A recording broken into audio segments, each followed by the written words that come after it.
Good morning, student. Today I am going to explain the lesson 40 of class 5th GK. Lesson name is International Organization. Choose the correct answer from the options given below. आपको options दे रखे हैं, उसमें से आपको ये choose करना है। International organisation के बारे में क्वेश्चंस हैं। फर्स्ट है the UN secretariat is headed by. जो यूएन सेक्रेटरीट है वो उसका हेड कौन होता है? फर्स्ट है सेक्रेटरी जनरल, सेकंड है एग्जीक्यूटिव ऑफिसर, थर्ड है अंडर सेक्रेटरी। तो वो होते हैं सेक्रेटरी जनरल। जो सेक्रेटरी जनरल है वो यूएन सेक्रेटरीट के हेड होते हैं। सेकंड है the 5 permanent member of UN security council. UN security council के 5 परमानेंट मेंबर कौन कौन है? फर्स्ट दे रखा है इंडिया, यूएसए, जिसमें इंडिया है वो तो है ही नहीं, क्योंकि 5 जो परमानेंट मेंबर हैं वो है USA, Russia, United Kingdom, France और China.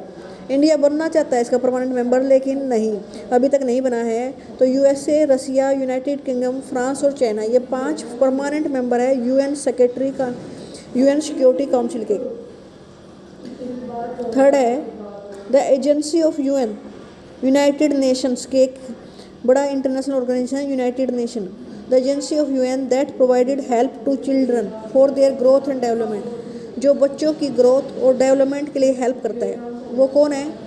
UNICEF, UNICEF, UNICEF. Fourth है the UN head quarter is in. जो यूएन का हेड क्वार्टर है वो कहाँ पर है? जिनेवा में, रोम में या न्यूयॉर्क में? आंसर क्या है बेटा? न्यूयॉर्क। न्यूयॉर्क में यूएन का हेड क्वार्टर है। यूएन का हेडक्वार्टर कहाँ पर है? न्यूयॉर्क। फिफ्थ है the international agency working for the eradication of malaria, small pox, tuberculosis and polio. ये बीमारियाँ दे रखी हैं मलेरिया की, स्मॉल पॉक्स की, ट्यूबरक्लोसिस, पोलियो।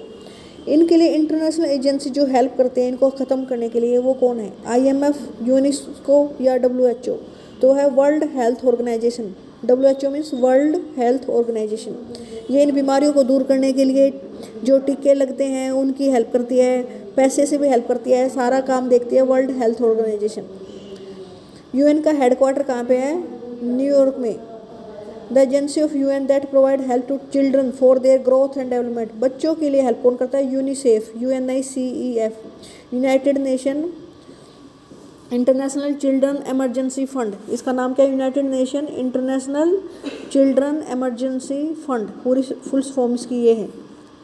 इसके अलावा कुछ नो मोर में दे रखा है international amnesty international, AI, a charitable organization that campaign for human rights. ये ह्यूमन राइट्स के लिए, लोगों के अधिकारों के लिए लड़ती है। क्या नाम है इसका? Amnesty international, AI। अगली है International Monetary Fund. Monetary means पैसे से रिलेटेड होता है ये। IMF, it was establish in 1944 to promote world trade. Next है world wide fund, WWF, it's main aim is to protect endangered animal and their habitat. जो ऐसे animal हैं जो ख़त्म हो सकते हैं कभी भी, उनके घर बचाने के लिए काम करती है, उन जानवरों को बचाने के लिए काम करती है। कौन है? WWF, world wide fund for nature.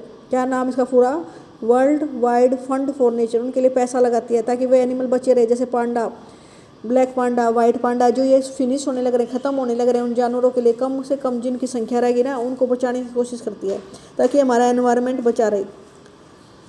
Group of 8, उसे बोलते हैं G8। It is made up of the world sliding industrial countries like Canada, France, Germany, Italy, Japan, UK, USA, Russia federation, ये इसके मेंबर हैं। This group raise global issue, पूरे world में जो issue होते हैं उनको उठाता है, such as world poverty and security, कि पूरे देश में गरीबी, सिक्योरिटी, जो पर्सन है ना, इस तरह के क्वेश्चन उठाता है और उनके लिए काम करती है ये G8 संस्था। नेक्स्ट है North Atlantic treaty, NATO, it is an association of 10 countries, इसमें 10 कंट्री है इसके member. They signed a defence treaty that committed them to help each other in case of attack. ये 10 की 10 कंट्री एक दूसरे की हेल्प करते हैं। अगर कोई दूसरा देश उन पर अटैक कर देगा ना, तो सारी की सारी कंट्री हेल्प करेंगी एक दूसरे की डिफेंस करने के लिए, बचाने के लिए अपने आप को। तो इस तरह से पैसे से भी हेल्प करती हैं और अपने सैनिक भी भेजती हैं। 10 कंट्रियों का एक मेंबर बने हुए हैं, वे 10 कंट्री NATO और नाटो बोलते हैं इसके। European union EU with 27 member countries, this organization was established to create a united Europe। पूरा यूरोप जो कॉन्टिनेंट है उसकी 27 कंट्रीज़ के मेंबर हैं। In which member countries would have strong and political bonds, वो उन आपस में पॉलिटिकल बॉन्ड है उनका, ये आपस में पैसे से भी हेल्प करते हैं, सैनिकों से भी हेल्प करती हैं। किसी देश में कुछ दिक्कत होती है तो वो अपने सैनिक भेजते हैं दूसरे देश में। All the member of this union have a common currency called euro. और इनमें जैसे हमारे देश में रुपया चलता है ना, इन 27 देशों में यूरो नाम की करेंसी चलती है। यूरोप के 27 मेंबर हैं इस कंट्री में, इसके जो मेंबर हैं 27 कंट्रीज हैं, और वहाँ पर कौन सा पैसा चलता है? यूरो।